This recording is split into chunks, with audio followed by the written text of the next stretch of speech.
Hello students, welcome back. देखिए बच्चों, हम लोग पढ़ रहे थे इंसॉल्वेंसी एंड बैंक्रप्सी कोड 2016 और उसके अंदर ऑलरेडी हमने 2 क्लासेस अपनी कर ली हैं। मैंने आपको ये बताया कि ये इंसॉल्वेंसी एंड बैंक्रप्सी कोड जो है वो आखिर क्यों आया, किस ऑब्जेक्ट के साथ में आया। फिर मैंने आपको ये भी बताया कि अगर कोई भी company, LLP, partnership firm, even individual अगर सिक हो जाता है, अगर फाइनेंशियली स्ट्रेस हो जाता है, पैसे अगर वो लॉस मेकिंग कंपनी बन जाती है, तो उसको रिवाइव किया जा सकता है, उसको दोबारा से हेल्दी कंपनी में कन्वर्ट किया जा सकता है। उसके लिए बच्चे मैंने आपको एक प्रोसेस बताया था, लास्ट क्लास में पढ़ चुके हैं हम पूरा डिटेल में, और वो प्रोसेस था आपका CIRP, corporate insolvency resolution process. Clear है ये चीज यहां तक? तो यहां तक हम लोग पढ़ चुके हैं कि अगर कोई भी कंपनी फाइनेंशियली सिक बन गई है, अगर कोई भी कंपनी लॉस में चल रही है और वो फाइनेंशियली स्ट्रेस्ड है, तो फिर उस कंपनी को रिवाइव किया जा सकता है। उसके लिए एक प्रोसेस होता है, CIRP प्रोसेस होता है। स्टूडेंट बोलता है सर मेरे को यहां तक समझ में आ गया, लेकिन बच्चों मैं आपको एक बात बताऊं, ये जो CIRP प्रोसेस होता है ना बच्चों, CIRP corporate insolvency resolution process, जो हम पढ़ चुके हैं ऑलरेडी अपनी 2 क्लासेस में, इसमें हमने ये तो देखा कि NCLT कंपनी को रिवाइव कर देती है। कैसे कर देती है, पूरा प्रोसेस हमने पढ़ा, रिजोल्यूशन प्लान बनता है एंड ऑल दैट। पर बच्चे टाइम बहुत लग रहा है, टाइम बहुत ज्यादा लग रहा है कंपनीज को रिवाइव करने का। अगर कोई कंपनी सिक बन गई है तो उसको रिवाइव तो किया जा रहा है इस प्रोसेस के थ्रू, इसमें कोई डाउट नहीं है, रिवाइव तो हो रही है कंपनी, पर टाइम बहुत लग रहा है। आप देखिए 180 डेज का टाइम तो ऑलरेडी है ही, उसमें एक्सटेंशन भी मिल सकती है 90 दिन की, तो 270 डेज का टाइम हो जाता है। टाइम तो बहुत लग रहा है। अब बच्चे कोई बड़ी कंपनी होती है ना, आज अगर एयरटेल, रिलायंस, टाटा, इनमें थोड़ी पैसे की मारामारी हो गई, थोड़ी सी ये फाइनेंशियली स्ट्रेस्ड हो गई, तो इनको रिवाइव करने के लिए चाहे से बहुत ज्यादा टाइम भी लग जाए तो भी कोई प्रॉब्लम नहीं होती। ये इतनी बड़ी कंपनीज हैं, ये लाइफ में इतना पैसा कमा चुकी हैं कि अगर इनको रिवाइव करने के लिए कुछ एक्स्ट्रा टाइम लग रहा है ना, तो ये इजिली उसको बेयर कर लेती है, झेल जाती है। पर बच्चे जो MSME होती है, इसका तो नाम है micro small medium enterprises, micro small and medium enterprises. अब मैं ये बोल रहा हूं कि CIRP प्रोसेस जो हमने पढ़ा उसके अंदर माइक्रो या स्मॉल या मीडियम एंटरप्राइजेस को भी रिवाइव किया जा रहा है, इसमें कोई डाउट नहीं है। जिस तरह से बड़ी कंपनीज को, बड़ी पार्टनरशिप फर्म्स को, बड़ी LLP को अगर वो सिक बन गए हैं उनको रिवाइव करता है ये CIRP प्रोसेस, तो वो MSME को भी रिवाइव करता है, कोई डाउट नहीं है। मैं ये नहीं बोल रहा हूं नहीं करता है, पर बच्चे टाइम बहुत लगता है ना।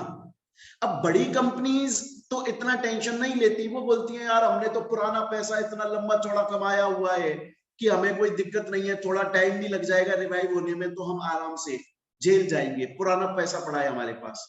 लेकिन जो छोटी मोटी कंपनी है वो बोलती है कि यार हमको रिवाइव करने के लिए इतना ज्यादा टाइम लग रहा है, उस टाइम के अंदर भी तो हम नीचे ही जा रहे हैं। जो रिवाइव करने के लिए इतना टाइम ले रही है गवर्नमेंट, NCLT, उस टाइम में भी तो हमारा लॉस ही हो रहा है। तो ये कंपनीज उतना बेयर नहीं कर पाती, ये बोलती है हमको तो स्पीडली, हमको तो बहुत जल्दी रिवाइव करो, हम इतने टाइम तक रुक नहीं सकते। अगर आप हमें रिवाइव करने में उतना ही टाइम लोगे जितना बड़ी कंपनीज के लिए ले रहे हो, हमारे लिए दिक्कत हो जाएगी, हम उतने टाइम नहीं रुक सकते, हमें तो जल्दी जल्दी जल्दी जल्दी रिवाइव कर दो आप। समझ लो मेरी बात को।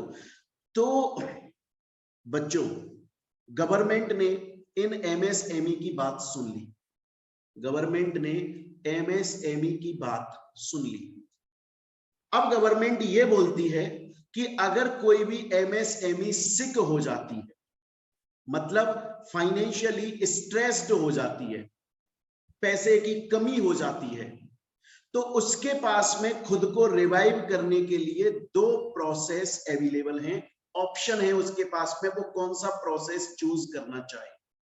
एक प्रोसेस जो मैं आपको ऑलरेडी पढ़ा चुका हूं, CIRP corporate insolvency resolution process, लंबा चौड़ा प्रोसेस, 180 दिन लगते हैं रिवाइव करने में, 90 डेज का एक्सटेंशन मिल सकता है।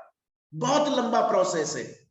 वो प्रोसेस जो सभी कंपनीज को अवेलेबल है, वो प्रोसेस जो एलएलपीज को, पार्टनरशिप फर्म्स को अवेलेबल है, वो प्रोसेस एमएसएमई को भी अवेलेबल है। लेकिन MSME, micro small medium enterprises हैं, उनको ये प्रोसेस तो अवेलेबल है, इसमें शक नहीं है, अवेलेबल है, पर वो इतने टाइम नहीं रुक सकती। तो उनको स्पीडली रिवाइव करने के लिए उनके लिए एक नया ऑल्टरनेटिव प्रोसेस लेकर आई है हमारी गवर्नमेंट, जिसके अंदर इतना टाइम नहीं लगता रिवाइव करने में, जल्दी जल्दी उसको रिवाइव कर दिया जाता है। और वो प्रोसेस सिर्फ और सिर्फ एमएसएमई के लिए लाया गया है। अगर कोई एमएसएमई सिक बन जाती है तो उसके पास ऑप्शन होता है, वो या तो पुराना वाला प्रोसेस सीआईआरपी जो चला आ रहा है जिसमें बहुत टाइम लग रहा है उसको चूज कर ले, उससे रिवाइव हो ले, या फिर जो नया प्रोसेस आ गया है हमारा PPIRP, pre packaged insolvency resolution process, जिसके अंदर मात्र 120 डेज में, ओनली 120 डेज के अंदर रिवाइव कर दिया जाता है, उस प्रोसेस को भी चूज कर सकती है। एमएसएमई के पास में ऑप्शन है। स्टूडेंट बोलता है सर अभी तक मुझको इतना सा समझ में आया कि अगर कोई भी कंपनी सिक बन जाती है तो उसको रिवाइव करने का एक प्रोसेस जो होता है सीआईआरपी, जो आपने हमें लास्ट क्लासेस में पढ़ाया था, उससे रिवाइव किया जा सकता है। समझ गया। फिर सर उसके बाद में आपने बताया लेकिन अगर कोई MSME, micro small medium enterprise, अगर वो सिक बन जाती है, वो फाइनेंशियली स्ट्रेस्ड है, तो उसके पास दो ऑप्शन है। चाहे तो वो पुराने वाले प्रोसेस सीआईआरपी को यूज करके खुद को रिवाइव करे, पर उसमें टाइम लगता है। एमएसएमई इतने टाइम रुक नहीं सकती, बंद हो जाएगी, छोटी है ना। लेकिन गवर्नमेंट सिर्फ और सिर्फ एमएसएमई के लिए एक नया स्पेशल प्रोसेस लाई है जिसमें स्पीडली उनको रिवाइव कर दिया जाता है, और उस प्रोसेस का नाम है PPIRP, pre packaged insolvency resolution process. Sir यहां तक की आपकी बात मैं समझ गया, बस मुझे ये बताओ सर क्यों लाई, स्पेशली इन एमएसएमई के लिए गवर्नमेंट ये प्रोसेस क्यों लेकर आई? यार एक बात बताओ, आज मैं सिर्फ इंडिया की बात करूं, हालांकि ये बात पूरी दुनिया पर एप्लीकेबल हो जाएगी अगर मैं बोलूं, पर मैं सिर्फ इंडिया की बात करूं, ज्यादातर बिजनेसेस एमएसएमई है या बड़े हैं? ज्यादातर तो एमएसएमई है ना। आज हर कोई तो टाटा नहीं है, हर कोई तो अंबानी नहीं है, हर कोई तो बिरला नहीं है, हर कोई तो ओयो का मालिक नहीं है। ये तो चुनिंदा लोग हैं ना जो इतनी बड़ी अपना कंपनी खोलकर बैठे हैं। ज्यादातर लोग तो बेचारे एमएसएमई खोलते हैं, है ना, माइक्रो या स्मॉल या मीडियम एंटरप्राइज खोलते हैं बेचारे, उसी में अपनी जिंदगी निकाल देते हैं।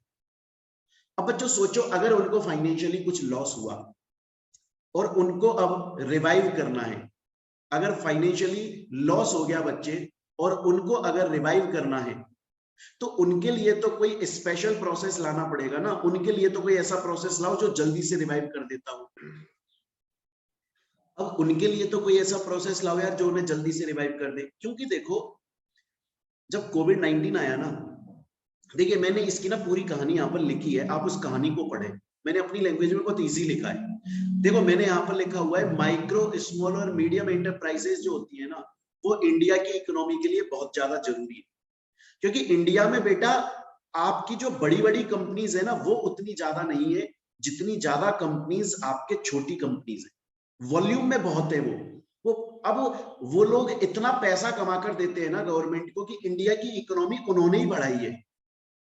आज हम अगर ये सोचें कि सिर्फ रिलायंस और टाटा जो है उन्होंने इंडिया की इकोनॉमी बढ़ाई है, अकेले उन्होंने नहीं बढ़ाई है, वो तो कुछ इतने से लोग हैं। लेकिन जो एमएसएमई है वो तो इतने सारे लोग हैं, और वो लोग थोड़ा थोड़ा थोड़ा थोड़ा थोड़ा थोड़ा करके गवर्नमेंट को टैक्स दे रहे हैं, उससे गवर्नमेंट के पास कोई पैसा आ रहा है, अकेले इनके देने से थोड़ी आ रहा है।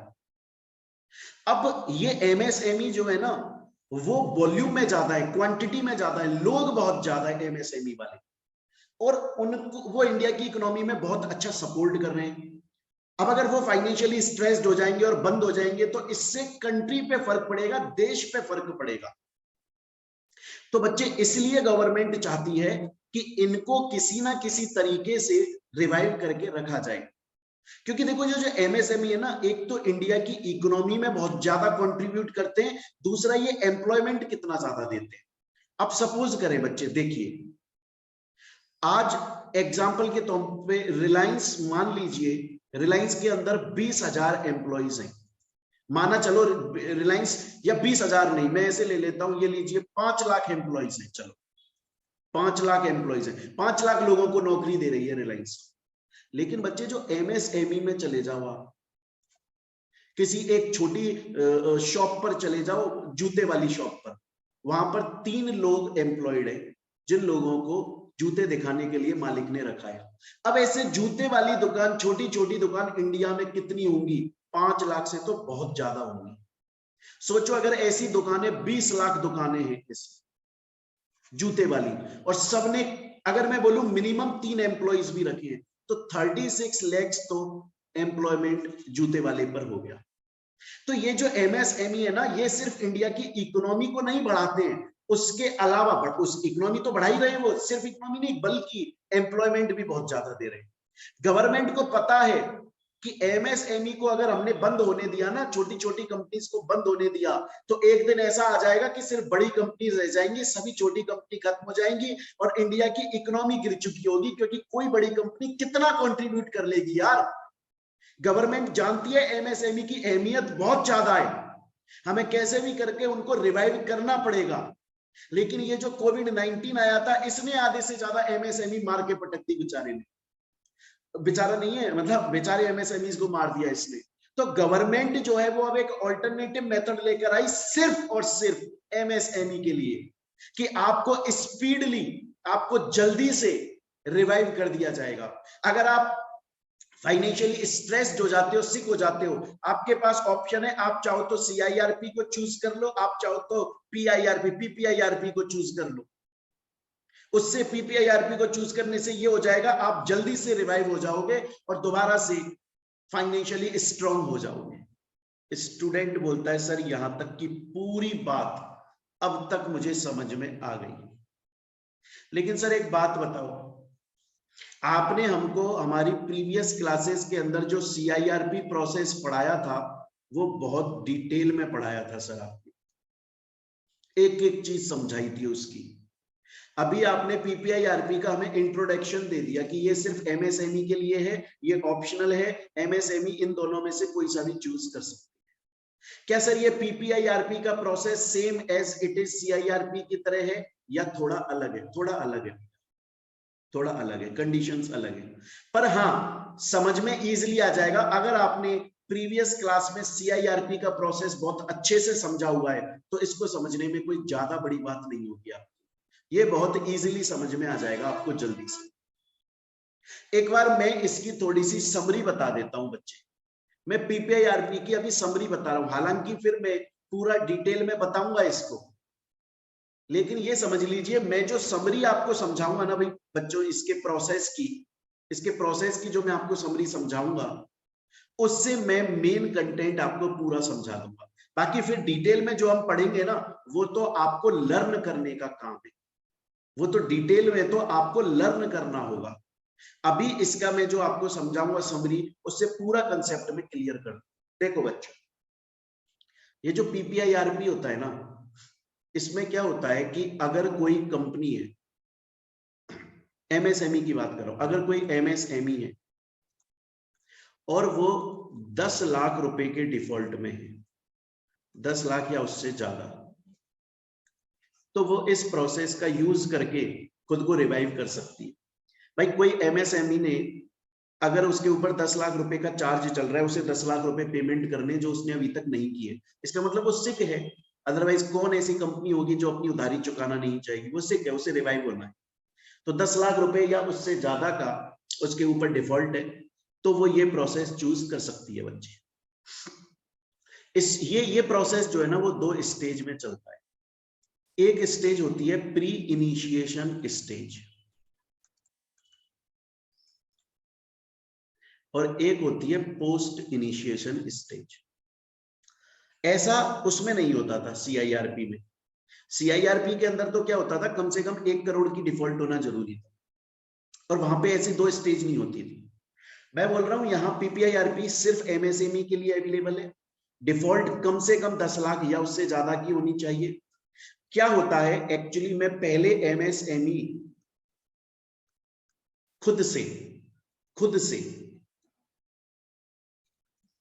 से कंपनी के अंदर अपने क्रेडिटर्स के साथ में मिलकर रिजोल्यूशन प्लान तैयार कर लेते हैं। ऐसा सीआईआरपी में नहीं था। सीआईआरपी में तो डायरेक्टली एनसीएलटी और उसके जो अंडर में काम कर रहे थे वो लोग रिजोल्यूशन प्लान बना रहे थे।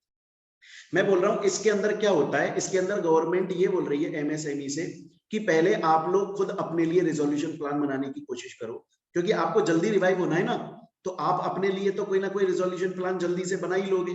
तो पहले प्री इनिशिएशन स्टेज है कि आप खुद के लिए कोई प्लान, रिजोल्यूशन प्लान तैयार कर।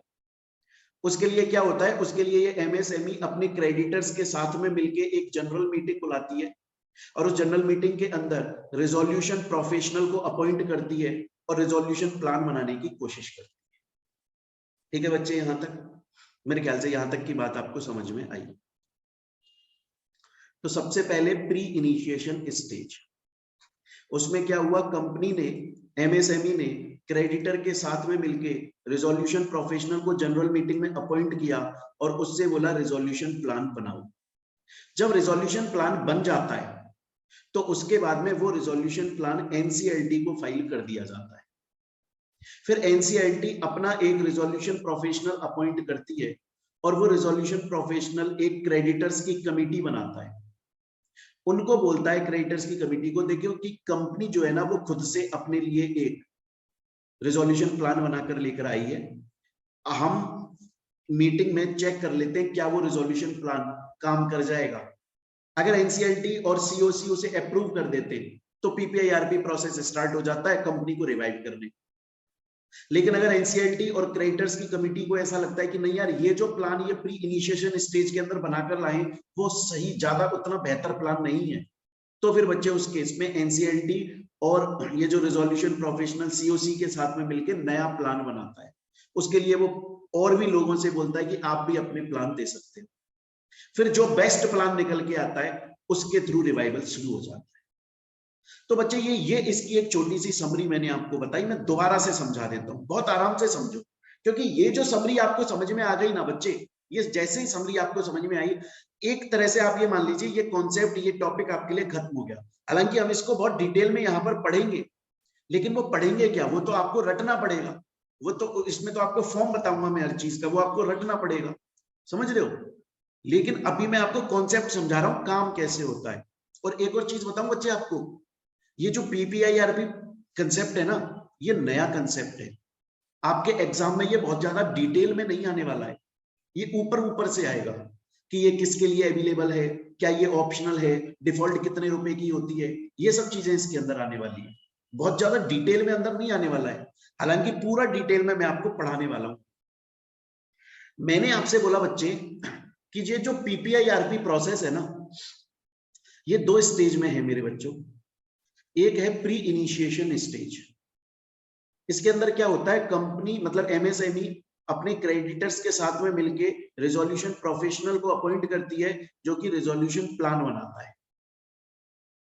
और ये जो क्रेडिटर्स के साथ में मिलके कंपनी ऐसा करती है ना, ये वो क्रेडिटर्स होते हैं जो इंटरेस्टेड नहीं है, मतलब अनरिलेटेड लोग हैं, वो हम पढ़ेंगे डिटेल। उसके बाद में क्या होता है, रिजोल्यूशन प्लान बन जाता है तो एनसीएलटी को ये फाइल कर दिया जाता है। एनसीएलटी अपना एक रिजोल्यूशन प्रोफेशनल अपॉइंट करती है जो कि क्रेडिटर्स की कमिटी बनाती है। एनसीएलटी ने रिजोल्यूशन प्रोफेशनल अपॉइंट किया, वो रिजोल्यूशन प्रोफेशनल क्रेडिटर्स की कमिटी बना देता है और उसमें इस प्लान को बोलता है कि देखिए ये कंपनी खुद बना के लाई है प्री इनिशिएशन स्टेज में, क्या ये सही है। अगर वैलिड लगता है तो पीपीआईआरपी प्रोसेस स्टार्ट हो जाता है। अगर ऐसा लगता है प्लान उतना बेहतर नहीं है तो फिर एक न्यू प्लान बनाया जाता है। उसके लिए और भी लोगों से बोला जाता है आप भी अपने प्लान भेज दो, हम अपनी तरफ से बना ही रहे हैं। जो भी बेस्ट प्लान निकल के आता है उसके थ्रू रिवाइवल स्टार्ट हो जाता है।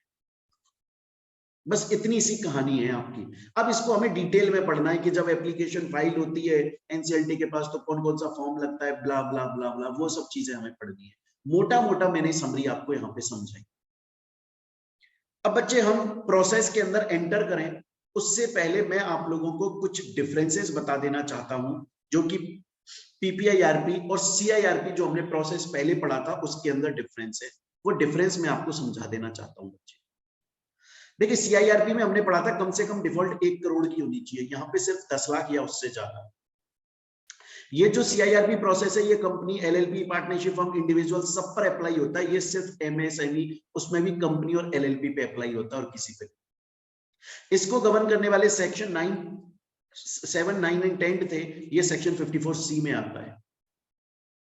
बेटा सीआईआरपी जो मैंने आपको लास्ट क्लास में प्रोसेस पढ़ाया था उसमें मैंने बोला था कि जब इस कंपनी का रिवाइवल स्टार्ट होता है, मतलब जब ये प्रोसेस स्टार्ट होता है सीआईआरपी, तो कंपनी का जो कंट्रोल है ना वो कंपनी के हाथ में नहीं रहता, बल्कि क्रेडिटर्स के पास में चला जाता है, रिजोल्यूशन प्रोफेशनल के पास में चला जाता है ना, क्रेडिटर्स के पास में ट्रांसफर हो जाता है वहां। लेकिन इस वाले केस में एमएसएमई का कंट्रोल कंपनी के प्रमोटर्स के पास में ही रहता है, मैनेजमेंट भी चेंज नहीं रहता, सेम रहता है। सीआईआरपी में तो क्या था कि क्रेडिटर्स बोलते थे कि अब इस कंपनी का कंट्रोल हमारे पास ट्रांसफर कर दो, सब कुछ हम देखेंगे, रिजोल्यूशन प्रोफेशनल देखेगा। लेकिन एमएसएमई के अंदर नहीं, ऐसा नहीं होता, जो कंट्रोल रहता है वो खुद कंपनी के पास में ही रहता है। यहाँ पर हमने देखा था 180 डेज का टाइम लगता है, 90 डेज का एक्सटेंशन भी मिल सकता है, यहाँ पर टोटल 120 डेज है, जिसमें प्री इनिशिएशन स्टेज के अंदर 90 डेज तो खुद कंपनी ले लेती है, उसके क्रेडिटर्स ले लेते हैं सीओसी, और 30 डेज एनसीएलटी ले लेती है अप्रूव करने में। उसके बाद में नेक्स्ट आ जाता है लिक्विडेशन। हाँ, अगर सीआईआरपी प्रोसेस नहीं बन पाया तो कंपनी को लिक्विडेट कर देते हैं, पीआईआरपी प्रोसेस नहीं बनवाया तो कंपनी को लिक्विडेट कर सकते हैं, ये ऑप्शनल होता है। हमने ये पढ़ा था, सपोज करिए किसी अगर सीआईआरपी प्रोसेस बनाने की कोशिश करी और फेल हो गए, नहीं बना पाए, इसको रिवाइव नहीं कर पाए कंपनी को, तो मैंडेटरी हो जाता है कंपनी को लिक्विडेट करना, मैंडेटरी हो जाता है कंपनी को लिक्विडेट करना।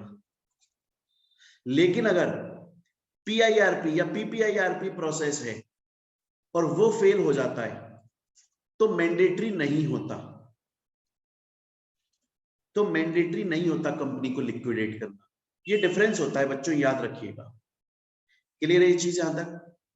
अच्छा, इसमें हमने पहले बताया था 1 करोड़ की डिफॉल्ट, इसमें तो क्या है 10 लाख की default plus special resolution pass करवाना पड़ता है मेंबर्स से।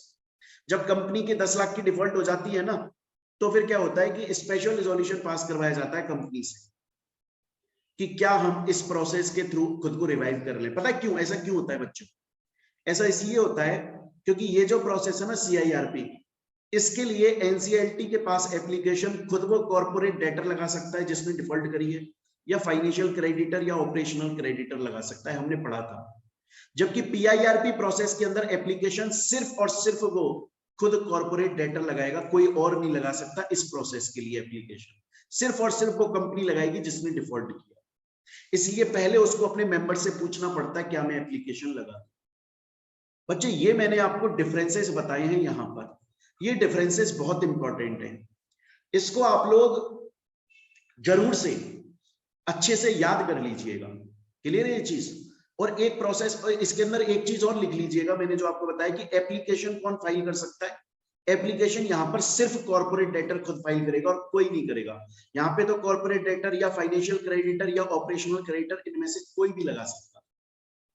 तो स्टूडेंट्स अभी तक मैंने समझाया ये प्रोसेस सिर्फ एमएसएमई के लिए एप्लीकेबल है, ये ऑप्शनल प्रोसेस है, ये 2 स्टेजेस में काउंट होता है, काम करता है। अब बच्चों हम इसकी डिटेल में चलना स्टार्ट करते हैं, और अब मैं इसको आपको बहुत ही डिटेल में पढ़ाने वाला हूं, देखिएगा। चलिए अब देखें।